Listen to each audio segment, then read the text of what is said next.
I feel এটা একটা disease, it's like cancer, it kills. হ্যাঁ, ক্যান্সারটা তোমাকে কিল করছে, কিন্তু এইটা যেরকম টাইপের।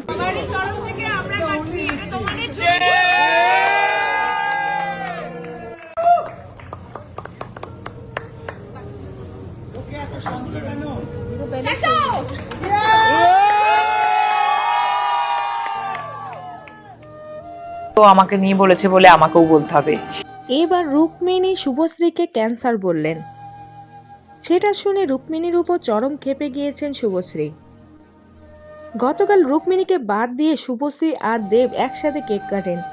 দেব প্রথম কেকের বাইটটা শুভশ্রীকে খাইয়ে দেন, আর সেটা দেখেই চরম ক্ষেপে গিয়েছেন রুক্মিণী। রুক্মিণী বলেন, শুভশ্রী আসার পর থেকে দেব অন্যরকম হয়ে গিয়েছে। দেবের সাথে যেন আঠার মতো লেগে রয়েছে শুভশ্রী। শুভশ্রীকে আমি কিছুতেই সরাতে পারছি না। গতকাল আমি দেবের সাথে প্রোগ্রামে যেতে চাই, কিন্তু দেব আমাকে কিছুতেই নিল না। আমাকে রেখেই চলে গিয়েছে দেব। যত দিন যাচ্ছে তত দেব যেন শুভশ্রীর দিকেই ঝুঁকছে। ওদের দুজনের ভালোবাসা যেন আবার জেগে উঠছে, যেটা আমার একদমই ভালো লাগছে না। আমি দেবের জন্য এতটা বছর ধরে অপেক্ষা করছি, কিন্তু দেব দিন শেষে আমার সাথে এমনটা করবে আমি কখনোই ভাবতে পারি না।